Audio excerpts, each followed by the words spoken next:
You don't find joy. Joy exists. You can find happiness, but joy exists already. It's your birthright. It already exists. You just have to unearth it. You just have to reclaim it. Too often, Black women are a mere afterthought in conversations around wellness, but not in this space. On this podcast, the dialogue is always centered around women like you. Welcome to the podcast, but more importantly, welcome to the tribe. Be well, sis. So I am super excited today. This week has been a rough week. To give you context, listeners, today is November 8th. So this is just several days after hearing about the election results here in the US. So it has been a week, to say the least, but I'm really, really excited to be speaking to TraceyMichae'l Lewis-Giggets, who is the author of A Black Joy and the Black Joy Playbook, among many others. So I'm going to take a breath before I ask you how you are doing. And I typically like to ask how you're doing PMS, so physically, mentally, and spiritually. And you can go as deep or as not as you would like to. Ooh, that's actually a great way to frame that question, because I think PMS, I think all of those are different depending on the time of day, Yep. right? Or, what happens to, float across my screen. Physically, as someone who lives with chronic pain, certain things have intensified, right? Because that PMS is connected, right? Like the Yep. mental and the spiritual is connected to the physical, and a lot of what we are going through Yep. mentally and spiritually manifests itself physically. And so, yeah, I'm wrestling through that. It's interesting because I think I'm moving through all of the emotions at once, right? And I talk a lot about how joy lives alongside the rage, the grief. It's not, we can give ourselves permission to feel all the things, right? And so I think that's what's happening. There was great sorrow, great grief the day after. There was a lot of rage and anger once the demographic numbers came out. There was a numbness that took over that was interesting for me because I'm a feeler. So the fact that there was a period of time yesterday where I just could not feel, couldn't access anything. Yep. And I think, spiritually, it's interesting because I have a bit of a resolve. I think when we enter challenges and we experience an overwhelm, when an outcome doesn't go the way that we'd hoped, I think there's a part of you, if you've been feeding your spirit, there's a part of you that decides very quickly to begin thinking about what next, right? To be thinking about what's the next move, right? To accept what is in front of you and to move forward in whatever direction that may take you. You very clearly decide what you will no longer do and what you will continue to do. And I think I arrived there, pretty quickly, even as I was raging and crying and doing all the things. So that's a long-winded answer to your question, but I appreciate it. I appreciate it. And you made a really good point there. You said, if you've been feeding your spirit, you arrive at that resolve. And what we've talked about a lot on this podcast is about how we really have not been given the tools, like the way we've been raised and conditioned in this society to feed our spirits. We have been taught to distract ourselves, to be really, really busy, to be producing, and that's it. And just to add on to that, I think I think that's the reason why in my work I emphasize the body so much, because in that constant productivity, constant movement, constant distraction, we become disembodied, right? Yes. We become disconnected from what our bodies are feeling. And so then we don't even have access to those natural, creator given tools like regulation and all those good hormones, dopamine and serotonin, that would right us when the rage is big in our body, when the grief is big. So, part of our teaching has created us this thing where we disconnect from our bodies, and that becomes problematic too, Right, for sure. And it also feeds the larger system, if I'm distracted, if I'm disembodied, I'm like disjointed, right? I'm going to be looking for my joy, my peace out there. Yes. And in our culture, that means you got to pay for it, right? So I'm Yeah. just feeding into it. Yeah. So one of the things that I really loved in the very beginning, it is the very first page of the book. It says, I've learned that joy is an inside job. For a season, it might be okay to chase it, but at some point, we have to cultivate it on the inside so that no person or place has the power to steal joy from us. Yeah. I feel like this has been the truth forever and ever and ever, but especially right now, it is hitting so, so hard and so deep for me. And I think for a lot of other Black women, I think Yes. a lot of us collectively are awakening and starting to really get it, you Yes. know? Absolutely. I would actually want to go back a little bit. What was the inspiration for writing Black Joy to Yeah. begin with? Whew. So the inspiration, ironically, was grief. I was navigating the loss of a family member to racial violence.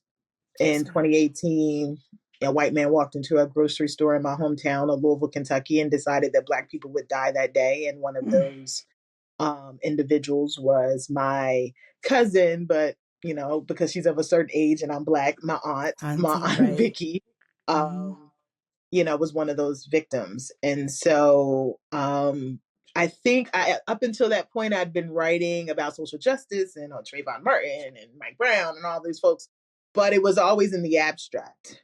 Mm-hmm. And that became a very concrete thing for me Mm-hmm. when it happened to our family. And so I went through an enormous amount of grief.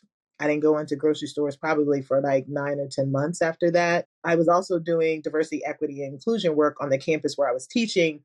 We were getting a lot of hostility and a lot of pushback at that point. And it took its toll on my body, again, Mm-hmm. on my Mm-hmm. body, to the extent that in July of 2019, I had an episode that basically kept me in the bed for like 6 to 8 months. But in that time, I got still because I Mm-hmm. wasn't running and producing and writing and doing all things. I literally was still. Mm-hmm. And in that stillness, I was able to explore the things that were deep, deep, deep down in me that I had covered up with all of the control and work, right? Mm-hmm. That had covered so much, and all even teachings from my faith tradition, all of these things that were telling me to either be small Mm-hmm. or to not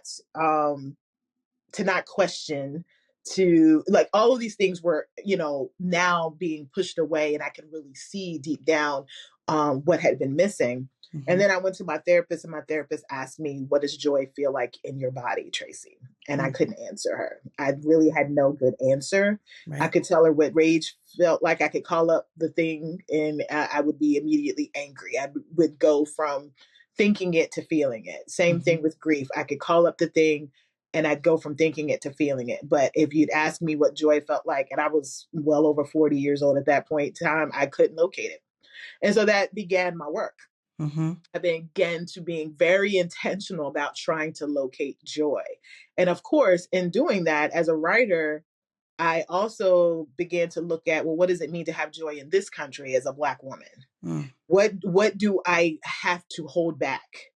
What kinds of joy are available to me as Mm. opposed to others? Yeah. And so that began the looking at Black joy as resistance and looking at it as a tool for healing and all those kinds of things. And I wrote an essay for the Washington Post on Black joy as resistance, featuring my daughter, who is really my teacher when it comes to joy. And everything kind of just took off from there Mm-hmm. in terms of like the book and then this follow-up book, the journal. So that's how I entered it. I entered it very weirdly, in that I was grieving and I was forced almost to explore joy as a way to heal myself. First, I want to send you so much love and send you condolences. To lose somebody is tough in and of itself. To Yeah. lose them to violence is hard.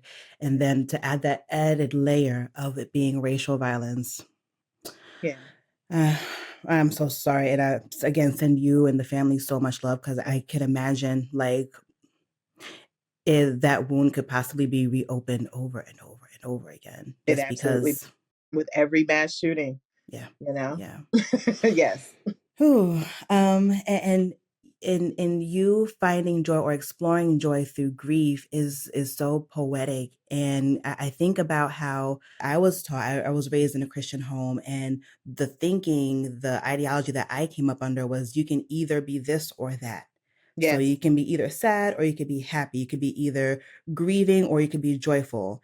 And as I'm learning myself and learning about the world and things, no, a lot of these things coexist, right? And I think that's like a message for us. It's not this or that. We are all the things all the time, you Yeah, know? Um, mhm. absolutely. I think, you know, for me as a person of faith and believer, I think I'd had to relearn or reconstruct my theology and my thoughts on that. It derived from this idea that if you were sad, then you had no faith. Right. If you were angry, or if you were, felt anything other than happiness, not joy, Yes. but Yep. happiness, then somehow you weren't trusting God. And I think that theology was so off, for Mm-hmm. lack of a better word, Mm-hmm. because, it dismissed that God created us with the capacity to Yes. feel all of these things at once. And there was demonstrations all throughout our scriptural text that showed people wrestling, David primarily, Mm-hmm. wrestling between Mm-hmm. the dancing and the joyfulness and the great sorrow and the wrenching of the clothes and Mm-hmm. the anger and the frustration. And so I understood after my research that, Mm-hmm. so much of what at least the Black church was teaching two things. One was sort of this infusion of white supremacist ideals that Absolutely. said that you don't get to have all those emotions, right? Yep. So out of that we get the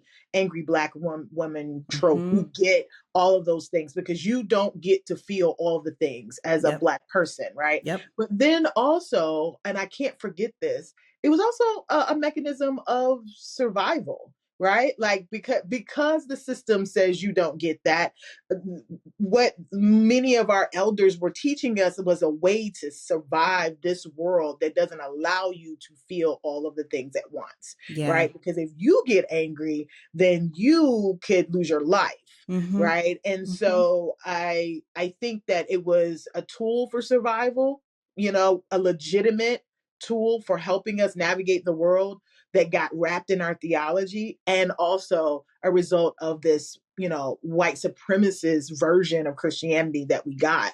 Mm-hmm. And so I think for me, I had to unravel from that, right? And trust that if I believe in God, and I believe God is this big entity that's covering and that exists in and around everything, then why wouldn't a God that big be able to hold all of my stuff? Right. It, and so why wouldn't, it be okay to feel the complexity of my humanity, Mm-hmm. right?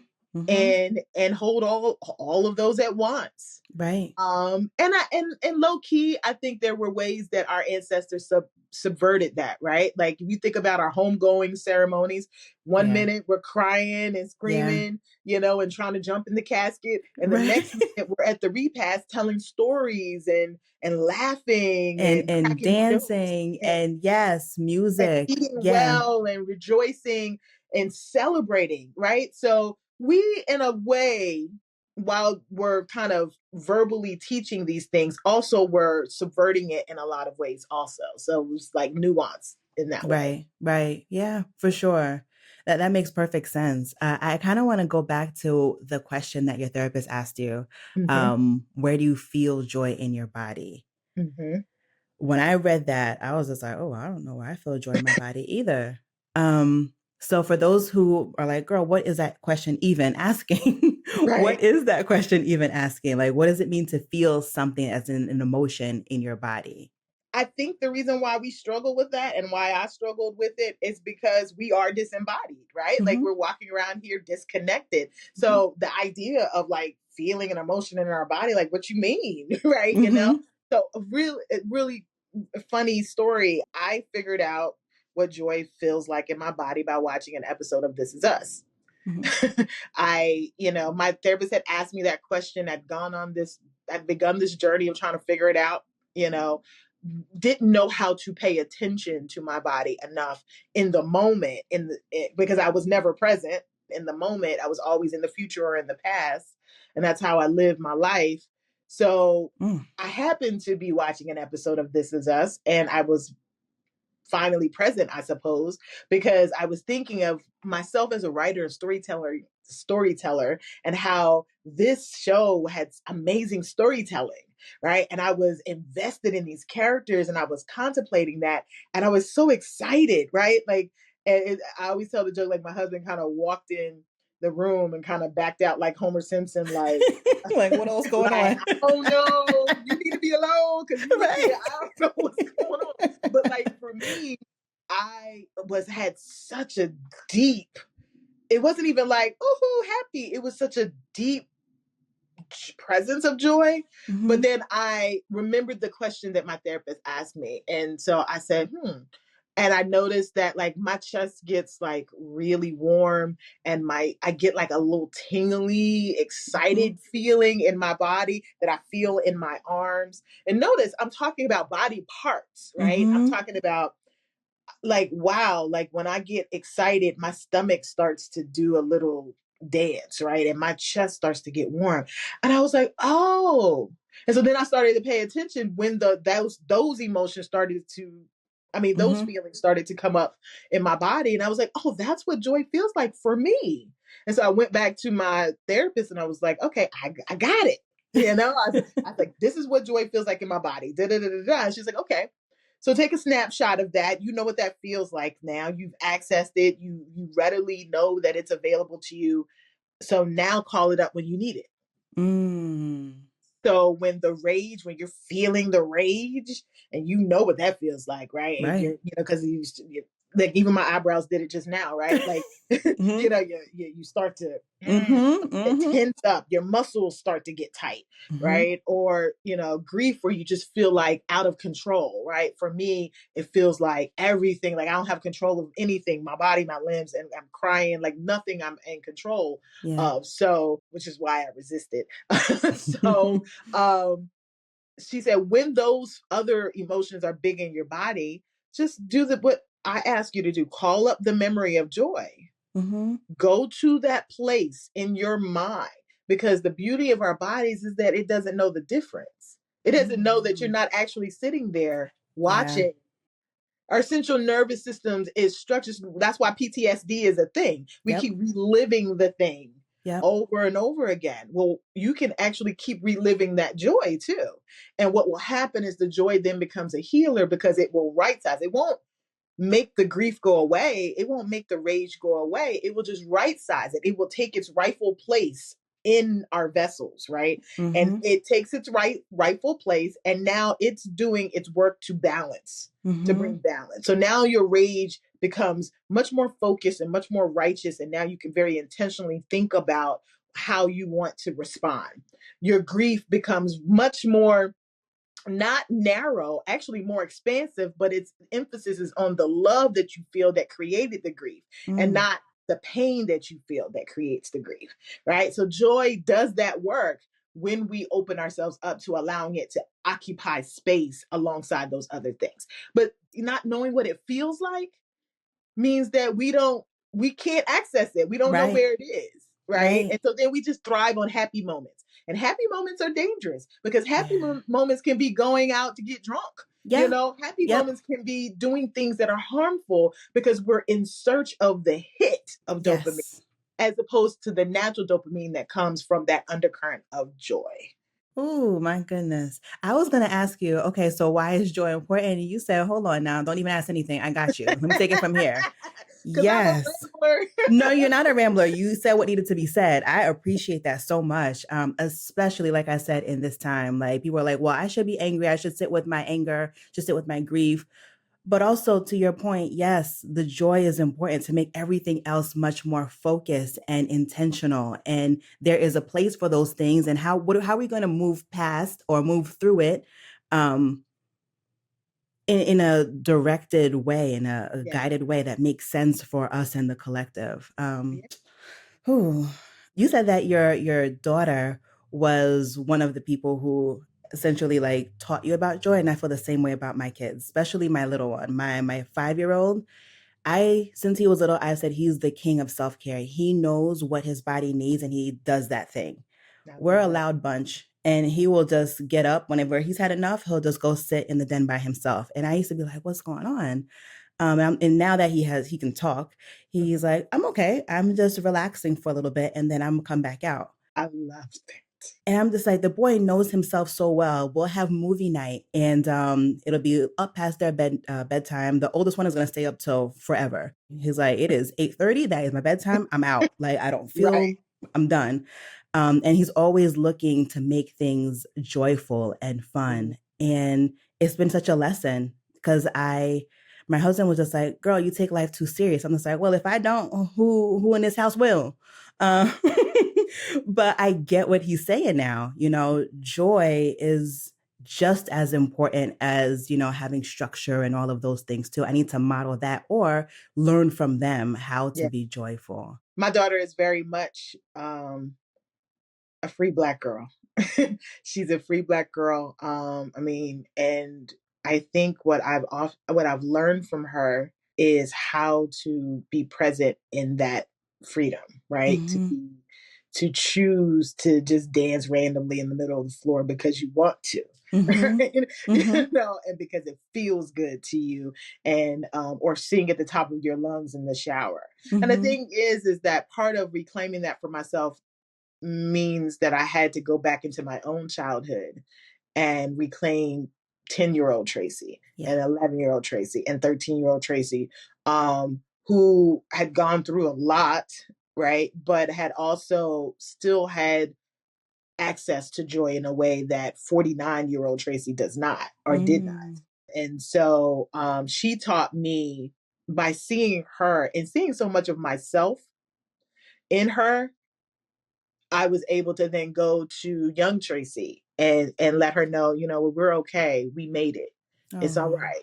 And to have that conversation with her and then learn simultaneously from my daughter, but from my younger version of myself also, about how to model joy, how to be joyful, how to be present, how to live free, right?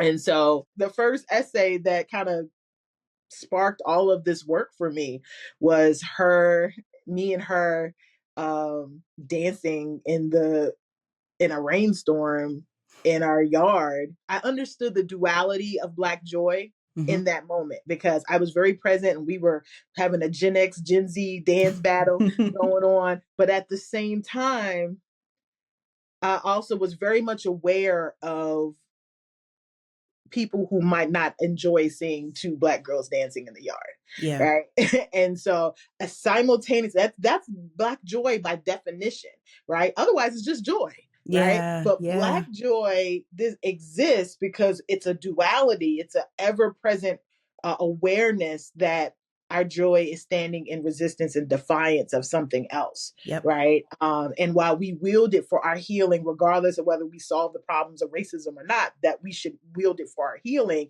At the same time, we cannot deny that we have this awareness. We cannot deny that our joy, when it shows up in this skin, looks very different, is responded to very differently, etc. So at the time, we had a smaller backyard, and I was trying to catch my little greenhouse from flying off because it Oh was a no. really bad storm. And so we were trying to get it, to hold it down. And then she just in her very free, random way, just started, doing, I don't know, some Millie Rock or something. And I was like, what you mean? We were just going back and forth. And it was a really joyful moment. And again, I am grieving in this moment, right? Yeah. Like I am dealing with a lot. Yeah, like Yeah. and she's taught me so much. And what I have to be very careful now that she's a newly minted teenager Mm-hmm. is I have to be careful because I find myself sometimes wanting to rein it in. I want Mm. to rein in her freedom. Because I'm so frightened and I'm so scared of what that freedom will mean when she goes out there, right? That they won't understand who she is, the free ways in which she moves, her neurodiversity on top of that, right? Like I get so frightened. So I try to create fences and boundaries around it. But I don't want to quench her spirit simultaneously, right? So the Yeah. work of me as a parent is reparenting myself, excuse me, Same. reparenting myself, um, teaching her what the world will see, but also giving her the freedom to still express the way Yeah. she, the way she sees fit. So it's The work. the layers, the added layers of being a parent, specifically a Black parent, is something. You describing your daughter makes me think about how a couple of weeks ago, maybe it was like a month ago at this point, my husband's uncle came to visit, and he took a selfie with my two boys, and he got welled with emotion. As I'm getting older, like I get overcome with emotion a lot these days. He's like, and it's like, and it's with joy. He's like, seeing my nephew's kids, like, taking pictures with them, like this, it just does something for me. And I was just like, yeah. He was just like, yeah, you don't feel that way? I was like, I think I might be like broken emotionally. Fast forward a couple days later, I dropped the boys off at school, and that day was Spirit Week. It was Spirit Week, the end of Spirit Week, and they had the high school football team and cheerleaders come to greet the kids as they were being dropped off. And my kids are 9 and 5. So to them, these were like the larger than life like athletes. These were like NFL players to them. They were Right. so excited. And the boy who opened up the door and was like, "Good morning, y'all," and like dapped them up, and was like, "Have a good day." The boys were like, "Yeah, I will," or whatever. And then he was like, "Yeah, you guys listen," and yada yada. Give him a little pep talk. And then me and him made eyes, and I was just like, "Have a good one." He's like, "You too, miss." And he had the biggest smile, full of braces, and his like smile looked so genuine. Oh my, why am I doing this? He closed the door. I drove away and I started to cry. Because I was just like, he looked so joyful. And I looked around at all the other like cheerleaders just looking so happy. And I'm just like, oh my God, like give them all that they need and all that they want. Yes. Just seeing their like the innocence and the joy. There's something about happy Black children that I understand what my husband's uncle was saying. Yes. It's sacred. Mm-hmm. It's very, And the thought, of others seeing that differently or being enraged by that joy. yes. Oh, Yes. And that is by definition Black joy, because we are holding all of those emotions. We're looking at them, and we're looking at that smile, and we're it's a transference of love and care and desire for the best of everything for them, right? We're looking at that, and then we're confused as to why folks don't see that same light, that same humanity.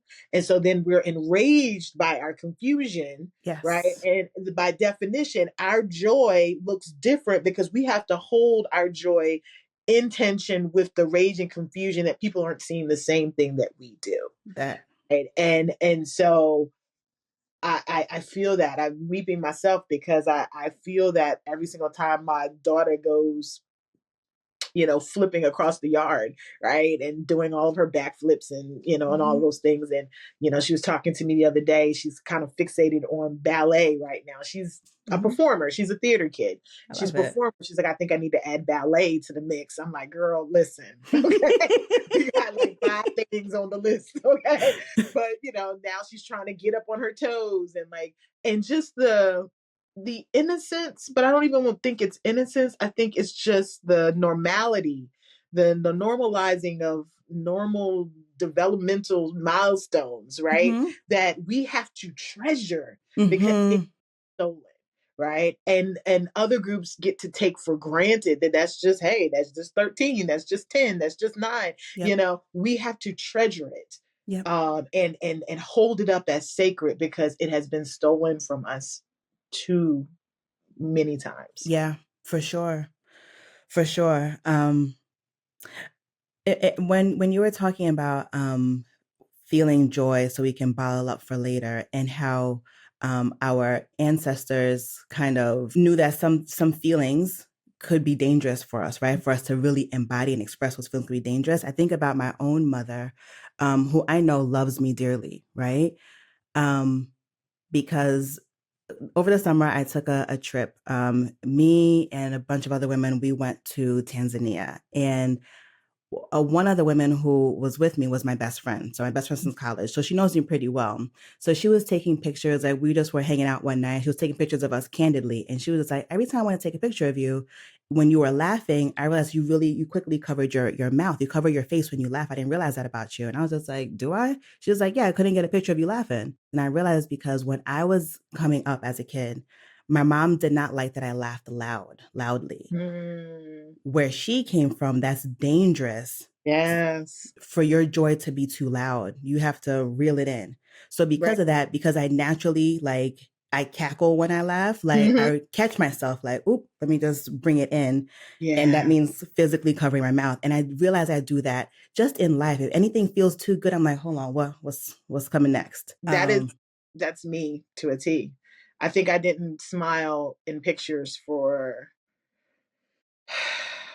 I think I didn't smile for maybe 15 years Oh. in pictures because of being in seventh grade. And one day a boy said something about my smile, you know, a boy that I Mm-hmm. liked, right? And I came home and I told my mom, and my mom, old school, coming from a different, like, girl, don't pay no attention to him, Mm-hmm. right? But her response was what, you know, she understood, like, girl, don't worry about it, right? Mm-hmm.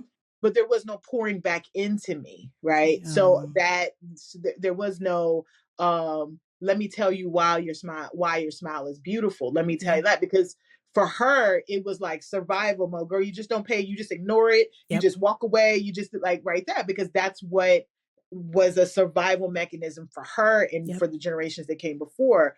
um and so I sat with the pain of that and had no way to discharge it, no Mm-hmm. way to release it.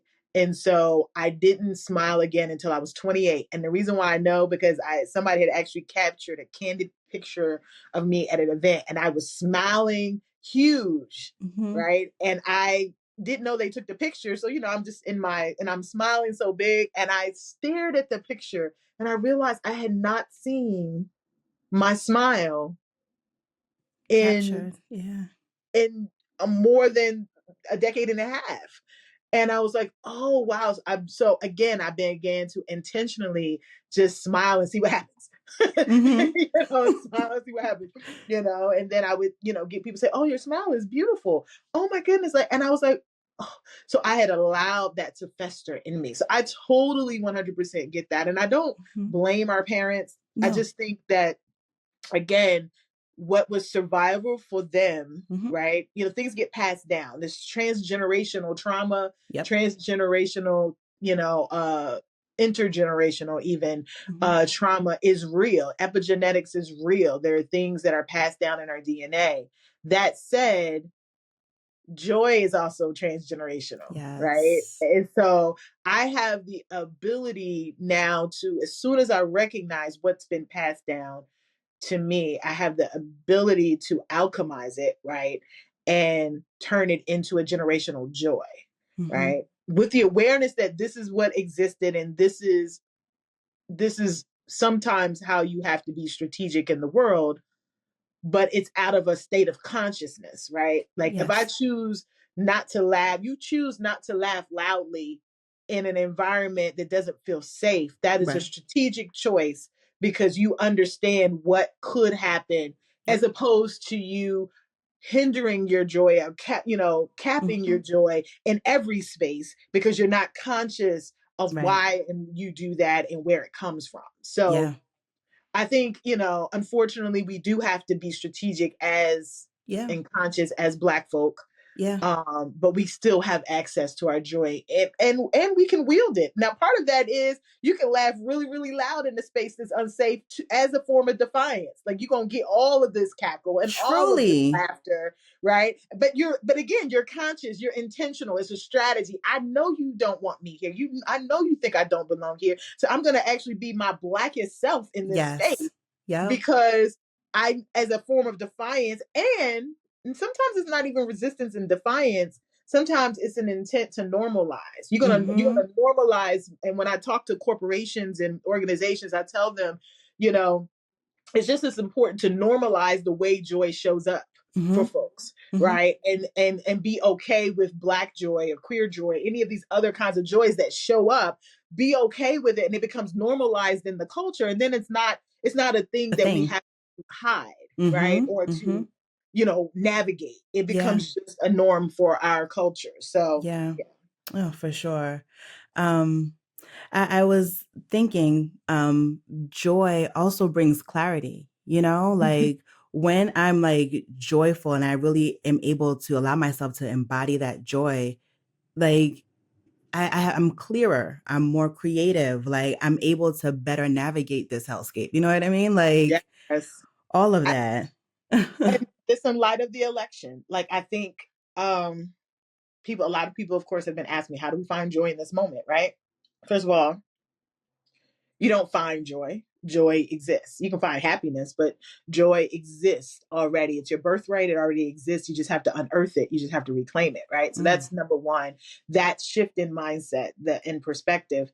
Number two, as you're unearthing it and as you're reclaiming it and as it begins to show up, it will actually offer you a kind of direction.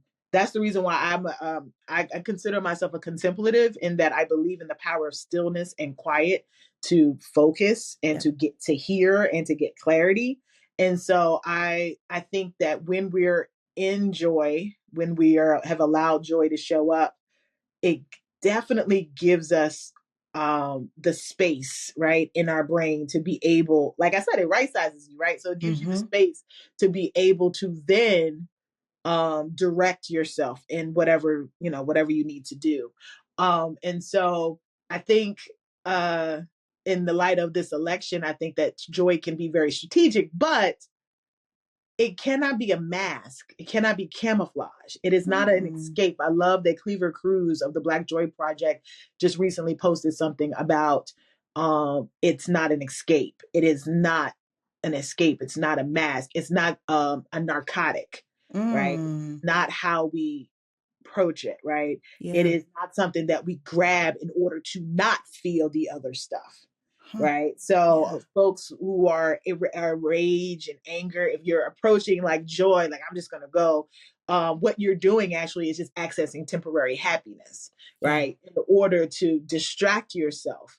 But joy in its essence, that's not how joy operates, right? Joy is that undercurrent that says that I'm in a situation where I'm enslaved on this plantation, but I'm going to make up these hand games. Right. I'm going to make up these songs, right? I'm going to dance anyway, right? Because I know Master don't like our dancing, but we're going to dance anyway, right? They think they were dancing for them, but we're dancing for other reasons, right? Right. So, or a great grandmama who, is in church and she doesn't have the language of bilateral stimulation and all the fancy words that we have now, but she knows when she rocks, she's moving something. She's moving trauma. When she calls out, when she dances, when she shouts, something gets let go, right? And that's something in her joy that's always there, even though she has to go back to work for them folks on Monday, right? It exists already there, and she's just tapping into it. She's drilling down into it, as opposed to, I'm gonna put on joy for the moment so I don't have to think about such and such. Again, that leads you oftentimes down harmful paths. Truly. Right. So I think in this moment, even post-election, like, we have to be careful that, people are not saying, oh, how do we find joy? Because I don't want to think about this. I don't want to have to deal with the fear. I don't want to have to deal with not even just rage and grief, the real fear, right, that has shown up in my body. I don't want to deal with that. So how do I, escape it? No, that's not what we're doing. Yeah. Ooh. One thing that me and my husband always would say, like, I don't know when we started saying it, but whenever we come across a post online or something, or even in real life, us doing something, we're like, damn it, Black people invented joy. like, come on. It is deep. It is like ever present, even like in just like the the hardest of times, like there will be a joke in there somewhere. Okay. We will find the laugh. The Black Twitter Okay. is like classic in Mhm. the midst of great pain or upheaval. We find the way to find humor in Yes. it, to find to turn humiliate. I mean, that's because we're alchemists. Like for me, joy is a Mm. universal experience that all beings have. Right? We all have access to it. Joy to me is a physiological response to pleasure, right? Mhm. And once the joy hits, it, shows up, then it's, the dopamine, the serotonin, all the, good stuff starts to flowing and we Mhm. feel it in our bodies, right? Mhm. Everybody has access to that, all human beings. But Black joy is what's Mhm. showing up on Black Twitter. Black Yes. joy is this way of alchemizing. So you want to say Beyonce, that Mhm. Vice President Harris had a dance party with Beyonce. Guess what? We gonna throw a beat behind that thing. With you know, Beyonce, with Beyonce. right? We gonna throw a beat behind that thing, and rock out to it. Like we're gonna transform Yes. what you have decided, is bad or is, Mhm. not, not normal or whatever you want to call it. We're going to transform it and we're going to make it beautiful and innovative. Yes. Every single American musical genre is born from our pain. Absolutely. Every single, Yep. from gospel to jazz to blues to rock and roll to R&B to hip Yep. hop to pop. There Country. is Yep. not an American musical genre that's born born from someplace else than Black folks, Yep. right? And it may be commercialized and commodified and Mhm. universal, now, but in its infancy, it was born from great pain and great Mhm. innovation, great pain and great resilience, right? Mhm. We're going to transform that into art. Our Mhm. books, our art, our anything that we create, our innovation is very uniquely tied to our joy, Yes. Black joy. Yes. Oh my goodness. Oh man, thank you, thank you, thank you. I needed this so much. I'm so grateful for this conversation. I'm so grateful for the work that you put out into this world. Guys, go and get Black Joy, the playbook, 30 days of intentionally reclaiming your delight. If not now, when? Like, this is the time. We all could use this to really understand where our joy comes from within us and to unearth it. Yes. Where can the people find you? TraceyMLewis.com is sort of the portal. Like that's my website. So from there, you'll get to my work merch site. You'll see my social media pages. I'm on Instagram at TMLG Writer. You can get to all the things Tracey, right? All my books and how to access that. So TraceyMLewis.com and on Instagram, TMLG Writer. Beautiful. And I will link all that below in the show notes as well as in the description so that it's an easy click for you to go visit the website, follow her on Instagram, buy the book. Super important, y'all. We have to support each other. And is there anything that you wish that I would have asked you that I didn't, or anything you would like to wrap up with? No, it was a beautiful conversation. I think I needed this conversation. I think that sometimes there's power in giving it air. So I think there's been a lot of things just like bubbling up in me that I just was able to give air just now, and think through even as I'm talking to you. So I'm grateful. Thank you so much for the work that you do for helping us be well. I have a saying that I say at the end of my podcast, which is be well. And if you can't be well, just be. Ooh. And that I feel like is what you allowed me to do here, was just to be, we could just have a conversation. So thank you. Yes. What is the podcast? So we can also link that below as Yes, well. Heart Talk with TraceyMichae'l, available You wherever got you it. get your pods. Yep. Beautiful, beautiful. Please go listen, download, give 5-star reviews, ratings, all of those good things on Spotify and Apple, please. Yeah. Thank you so much. Thank you for listening to this episode of Be Well Sis. If you'd like to get in touch with us, there's a link in the show notes. Be Well Sis is hosted by me, Dr. Cassandra Dunbar, and produced by Edit Audio. Don't forget to hit follow so you never miss an episode. Until next time, be well, sis.